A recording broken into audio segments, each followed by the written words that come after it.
Meu pai passou quase toda a vida adulta dirigindo o caminhão. Para ele, a estrada nunca foi apenas trabalho, era uma espécie de segundo lar. Madrugadas intermináveis, viagens que duravam dias, às vezes semanas. Crescia acostumada com despedidas silenciosas e retornos cansados, com o cheiro de estrada impregnado na roupa dele. Ele sempre dizia que o perigo real não estava nas curvas, nem no cansaço, nem na chuva. O perigo, segundo ele, vinha das pessoas. Essa história aconteceu muitos anos atrás, numa época em que ele ainda confiava demais no silêncio da noite. Naquela madrugada, ele decidiu parar antes do previsto. Não era um ponto oficial de descanso, apenas um recuo largo fora da estrada, perto de uma fileira densa de árvores que formava uma espécie de muralha escura. Alguns outros caminhões estavam estacionados mais à frente, todos apagados, imóveis, como animais adormecidos. Aquilo lhe pareceu seguro o suficiente. Ele trancou as portas, fechou as cortinas da cabine e se deitou. Meu pai sempre foi conhecido por dormir pesado, um sono profundo, quase inquebrável. Barulhos normalmente não o acordavam. Motores ligados, tempestades, vibrações da estrada. Nada. Mesmo assim, havia pequenas pausas durante a noite. Ele se mexia, despertava por segundos, checava os espelhos por hábito, voltava a dormir. Sempre foi assim. Naquela noite não. Ele se lembrava nitidamente de fechar os olhos e nada mais. Nenhum sonho. Nenhuma sensação de tempo passando. Nenhum despertar no meio da madrugada. Quando acordou, o sol já invadia a cabine com uma claridade agressiva, quase ofensiva. A primeira sensação foi estranha, um desconforto difícil de explicar. O caminhão parecia diferente, leve demais, como se algo essencial tivesse sido arrancado durante a noite. O coração dele acelerou antes mesmo de qualquer pensamento lógico se formar. Ele se sentou devagar, sentindo um frio subir pela espinha. Olhou ao redor. Nenhum som, nenhum outro caminhão, apenas as árvores imóveis, observando. Ao descer da cabine, cada passo parecia pesado, como se o corpo soubesse antes da mente que algo estava errado. Ele caminhou até a traseira do veículo, tentando se convencer de que era apenas paranoia, excesso de cansaço, imaginação. As portas estavam intactas, nenhuma marca de arrombamento, nenhum sinal de violência. Quando ele destrancou e abriu as portas, o mundo pareceu perder o som. O compartimento estava completamente vazio. Não era um roubo parcial. Não havia sobras, caixas esquecidas, nada fora do lugar. Estava limpo demais, como se jamais tivesse carregado algo ali dentro. Como se o caminhão tivesse saído assim desde o início. Meu pai ficou parado, sentindo o estômago afundar, a mente tentando entender o impossível. Para remover tudo aquilo seria necessário tempo, organização, equipamentos, pessoas, máquinas barulhentas, vozes, luzes. Qualquer coisa que acordaria até o mais cansado dos homens. Mas ele não acordou. A polícia apareceu mais tarde. Fez perguntas, conferiu fechaduras, anotou informações. Tudo muito frio, muito técnico. Perguntaram se ele ouvira algo, se sentira tontura, enjoo, confusão ao acordar. Foi então que meu pai comentou algo que até aquele momento não havia considerado importante. Ele dormira profundamente demais. Não como nunca antes. Era como se alguém tivesse simplesmente desligado sua consciência. Além disso, havia um detalhe inquietante. Um cheiro estranho na cabine ao despertar. Algo químico, fraco, mas fora do comum. Ele lembrava de ter sentido aquilo ainda deitado, antes de abrir os olhos. Na hora, achou que vinha da estrada, do vento, de outro caminhão. Agora, aquilo ganhava outro peso. O caso foi encerrado como roubo de carga organizado. Mas para meu pai, nada terminou ali. Com o passar dos anos, conversando com outros motoristas, ele ouviu histórias sussurradas. Relatos nunca oficiais.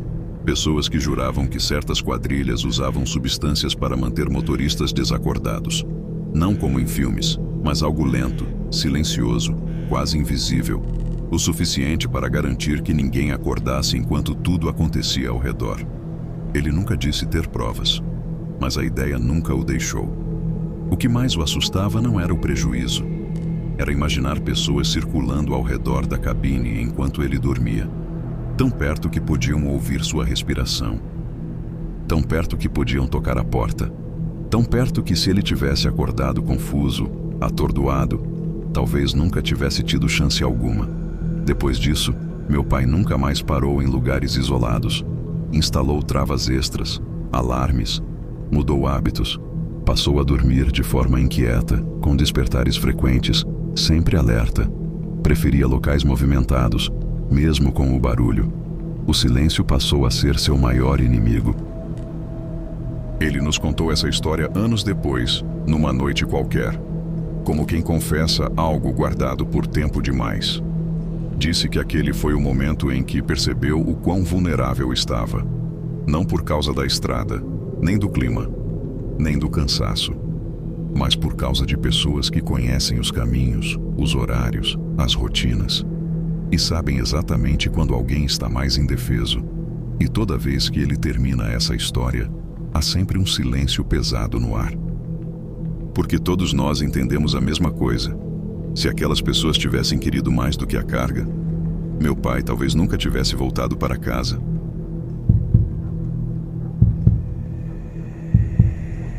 O medo do sobrenatural é um luxo, é uma diversão segura, um arrepio controlado que buscamos para nos sentirmos vivos. Eu cresci acreditando que o escuro guardava monstros incorpóreos, espectros que gemiam em corredores vazios. Eu era viciada nessa adrenalina barata, naquela sensação elétrica de invadir o desconhecido. Mas aprendi, da maneira mais visceral possível, que os fantasmas não machucam. O verdadeiro horror respira, sangra e dirige carros com faróis apagados na calada da noite. Tudo aconteceu quando eu tinha 19 anos.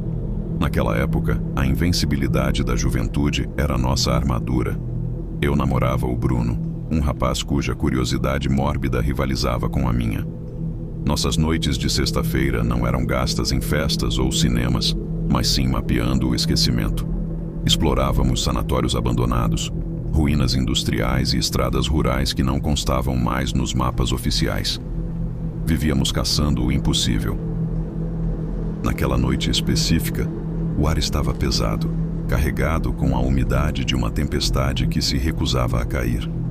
O plano era ambicioso: visitar a Ponte dos Lamentos, um local cercado por lendas locais sobre tragédias antigas e rituais esquecidos. Convocamos 3 amigos para preencher o carro. Entre eles estava o Tiago. Tiago era o tipo de pessoa sensitiva, ou talvez apenas ansiosa demais. Desde o momento em que entrou no banco de trás, ele estava diferente. Não havia o riso fácil de sempre. Ele roía as unhas freneticamente, e sua perna tremia num ritmo que fazia o estofamento do carro vibrar. Enquanto rodávamos cigarros artesanais para abrir a mente durante a viagem, Tiago recusou. Não devíamos ir hoje. Ele murmurou, a voz frágil quebrando a música alta. Tenho um gosto ruim na boca, um aperto no peito. Vamos só comer algo e voltar. Por favor. Bruno e eu, arrogantes em nossa busca por emoção, rimos. Descartamos o pânico dele como paranoia induzida pelo cansaço.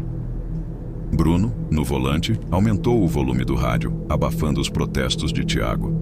Paramos apenas para comprar lanches gordurosos em uma lanchonete de beira de estrada. E seguimos rumo ao interior, onde a iluminação pública era apenas uma memória distante. A estrada para a ponte era um túnel de vegetação. Árvores centenárias curvavam-se sobre o asfalto rachado, bloqueando qualquer resquício de luz das estrelas. Eram cerca de 30 quilômetros de isolamento total. Nenhuma casa, nenhum poste. Apenas a escuridão absoluta e o facho dos nossos faróis cortando a neblina baixa. À medida que nos aproximávamos da curva final que revelaria a ponte, o relógio no painel marcava 1h40 da manhã. Tiago estava encolhido no banco, chorando baixinho, um som que começava a me irritar, mas que logo se transformaria na trilha sonora do meu arrependimento. Ao contornarmos a curva, o cenário mudou. Havia um veículo parado no acostamento, pouco antes da entrada da ponte. Estava com todas as luzes apagadas, camuflado contra a parede de árvores. Quando passamos por ele, senti um frio que não vinha do ar-condicionado. Meus olhos se fixaram no interior daquele carro parado. O motor rugiu de repente, ganhando vida, e os faróis se acenderam, inundando a estrada com uma luz amarela e doentia. Por uma fração de segundo, vi duas silhuetas no banco da frente. Eram homens grandes, imóveis, com cabeças raspadas que brilhavam sob a luz fraca do painel deles. Eles não pareciam turistas ou caçadores de fantasmas. Pareciam predadores em tocaia. Bruno, não para. Sussurrei sentindo minha garganta fechar. Acelera. Agora. Bruno, percebendo a tensão na minha voz, obedeceu. Passamos pela ponte sem olhar para ela. O objetivo agora era apenas colocar distância entre nós e aquele veículo sinistro. Mas quando olhei pelo retrovisor, meu coração falhou uma batida. O carro deles estava fazendo um retorno agressivo no meio da estrada estreita. Em segundos, os faróis altos deles inundaram nosso vidro traseiro, cegando-nos com um brilho violento. "Eles estão vindo", disse Tiago, sua voz agora um gemido de terror puro. Eu avisei vocês. Inicialmente tentamos nos convencer de que era coincidência. Talvez estivessem apenas indo embora também. Mas a ilusão durou pouco. Bruno acelerou para 80, depois 90 km por hora numa estrada cheia de curvas perigosas. O carro atrás manteve o ritmo, colado ao nosso para-choque traseiro, tão perto que eu não conseguia mais ver os faróis deles, apenas o brilho ofuscante invadindo nossa cabine. Aquilo não era trânsito, era uma caçada. A sensação de vulnerabilidade era física. Eu sentia como se a lataria do nosso carro fosse feita de papel. Se eles nos tocassem, se nos jogassem para fora da estrada, cairíamos numa ribanceira de escuridão e ninguém nos encontraria por dias. "O que eles querem?", gritou uma das minhas amigas no banco de trás. Ninguém respondeu. A resposta era terrível demais para ser verbalizada. Bruno pisou fundo, levando o carro a 110 km por hora. O motor gemia, lutando contra a subida íngreme. O perseguidor não recuava. Em certos momentos, eles desligavam os faróis completamente, desaparecendo na escuridão atrás de nós, apenas para reacendê-los segundos depois, a centímetros do nosso porta-malas, num jogo psicológico sádico. Vimos uma placa indicando uma rodovia principal a alguns quilômetros. A esperança surgiu como uma dor aguda no peito. Se chegássemos lá, haveria caminhões, movimento, luz. Bruno ignorou uma placa de pare no cruzamento, os pneus cantando no asfalto ao entrarmos na rodovia deserta. O outro carro veio logo atrás, ignorando as leis da física e da segurança, derrapando, mas mantendo a perseguição. Avistamos um posto de gasolina antigo, daqueles com luzes fluorescentes que zumbiam e piscavam. Parecia um oásis. A lógica do desespero nos disse para parar lá, onde havia câmeras, onde talvez houvesse um frentista. Bruno entrou no pátio cantando pneu, freando bruscamente sob a cobertura iluminada. O silêncio que se seguiu durou 2 segundos. Olhamos ao redor. O posto estava fechado. Não havia ninguém. Estávamos encurralados sob uma luz fria, expostos. O carro dos perseguidores entrou no pátio logo atrás de nós, bloqueando a saída. O tempo dilatou. Pude ver o motorista do outro carro se virar para o passageiro. O passageiro começou a abrir a porta. Foi nesse momento que vi o brilho metálico na mão dele. Não sei se era uma barra de ferro, uma faca ou uma arma de fogo, mas o instinto de sobrevivência gritou em minha mente reptiliana. "Tira a gente daqui, Bruno! Pelo amor de Deus!", gritei, agarrando o braço dele. Bruno não hesitou. Ele jogou o carro para a marcha ré, girando o volante com violência, quase raspando nas bombas de combustível, e acelerou em direção à saída oposta, voltando para a rodovia na contramão antes de corrigir a rota. Os homens voltaram para o carro deles imediatamente. A perseguição recomeçou, agora na rodovia aberta. O velocímetro marcava 150, 160 km por hora. O carro tremia violentamente. O medo era tanto que eu já não sentia meu corpo. Eu era apenas olhos fixos no retrovisor e um coração prestes a explodir. Em um trecho reto, o carro deles emparelhou conosco. Eu olhei para o lado, incapaz de evitar. O vidro deles era escuro, mas abaixou alguns centímetros. Vi apenas olhos fixos, sem raiva, sem emoção, apenas uma frieza calculista. O passageiro levantou a mão, apontando algo para nós. Bruno pisou no freio com toda a força, numa manobra suicida. Nosso corpo foi projetado para frente, os cintos de segurança travando dolorosamente em nossos peitos e pescoços. O carro dos perseguidores, pego de surpresa pela desaceleração súbita, passou direto por nós como um raio negro. Antes que eles pudessem frear e dar a volta, Bruno fez um retorno proibido no canteiro central, jogando lama e grama para todo lado, e acelerou na direção oposta, voltando para a cidade. Dirigimos em silêncio absoluto pelos 30 minutos seguintes, sempre olhando para trás, esperando ver aqueles faróis surgirem novamente. Só paramos quando entramos no estacionamento de um condomínio residencial densamente povoado, cheio de câmeras e porteiros. Quando o motor desligou, o choro veio. Não foi um choro de alívio, mas de trauma. Tiago, no banco de trás, soluçava convulsivamente, agarrando os próprios joelhos. Nunca mais, ele repetia, engasgado. Nunca mais duvidem de mim. Descobrimos dias depois, através de notícias locais, que aquela região da Ponte dos Lamentos não era assombrada por espíritos, mas servia de rota para desova e transações de grupos criminosos violentos. O que encontramos naquela noite não foi o eco do passado, mas a brutalidade do presente. A lição foi gravada na minha alma com ferro em brasa. Parei de procurar fantasmas. Entendi que o perigo real não faz barulhos de correntes em casas velhas. O perigo real senta em um carro com o motor ligado, esperando no escuro, observando crianças tolas brincarem de ter medo, prontas para ensiná-las o que é o terror de verdade.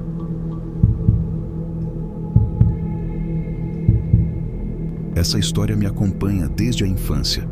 Ela nunca me abandonou de verdade e sempre retorna, principalmente quando estou em estradas longas, à noite, com o som do motor constante e a sensação de que o mundo inteiro se resume àquele trecho de asfalto à frente. Meu pai me contou pela primeira vez quando eu ainda era criança. Eu devia ter por volta de 7 ou 8 anos e começava a fazer aquelas perguntas que parecem simples, mas carregam um peso enorme. Lembro de perguntar, quase sem pensar, se anjos realmente existiam. Ele ficou em silêncio por alguns segundos antes de responder. O olhar dele mudou. Não era nostalgia, era medo. Naquela época, muito antes de eu nascer, meu pai vivia na estrada. Dirigia caminhões em jornadas absurdas, em tempos em que ninguém se importava com limites humanos, descanso ou segurança. Quanto mais horas ele aceitasse rodar, mais dinheiro entrava, e ele aceitava. Muitas vezes dirigia por um dia inteiro, às vezes mais. Parava apenas o suficiente para ir ao banheiro, comer algo rápido e voltar ao volante. Meu pai sempre teve uma mente lógica, quase obsessiva. Tudo para ele podia virar um cálculo. Quando eu era pequena e o acompanhava em viagens curtas, ele transformava o trajeto em jogos mentais. Fazia perguntas sobre tempo, distância, velocidade. Ele gostava de desafiar a própria atenção, como se manter o cérebro ocupado fosse uma forma de se manter acordado.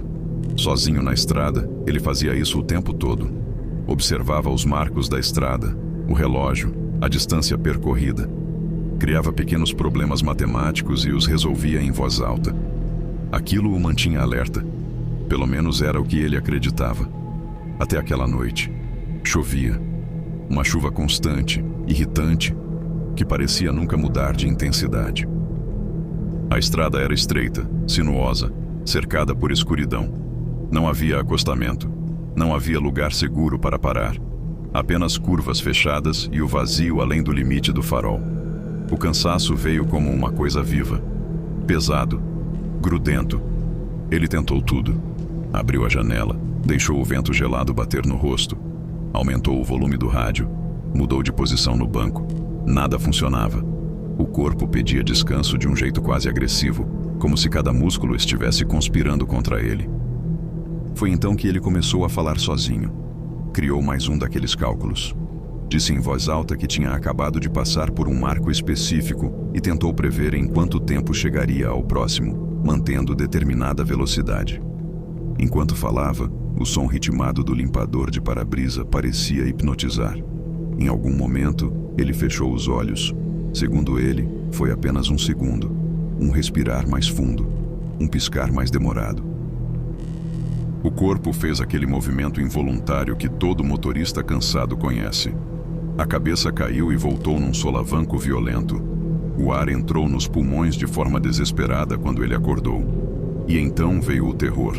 À frente, perfeitamente alinhado com o centro da estrada, estava um marco de sinalização, imóvel, próximo demais, real demais. Ele entendeu em uma fração de segundo que, se atingisse aquilo, não haveria impacto simples.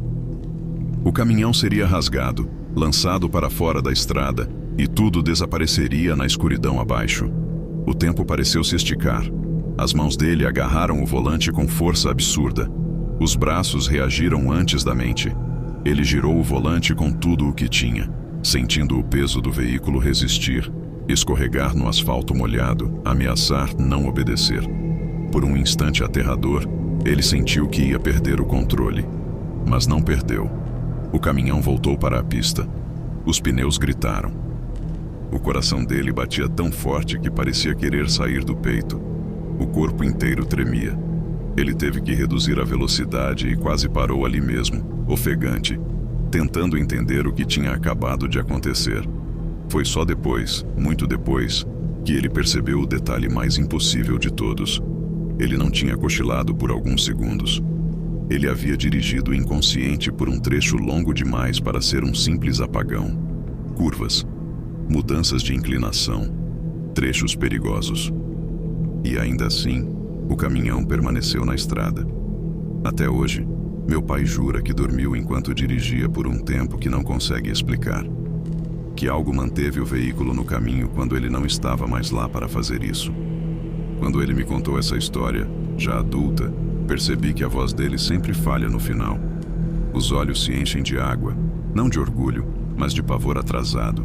Um medo que só chega quando você percebe o quão perto esteve do fim sem sequer saber. Ele sempre termina da mesma forma, em tom baixo, quase um sussurro. Eu não sei se existem anjos, mas sei que existe algo maior do que a gente entende. Se eu não tivesse acordado naquele momento, vocês não estariam aqui. E toda vez que ele diz isso, o silêncio pesa. Porque não soa como fé, soa como alguém que esteve diante do abismo e sentiu algo invisível puxá-lo de volta.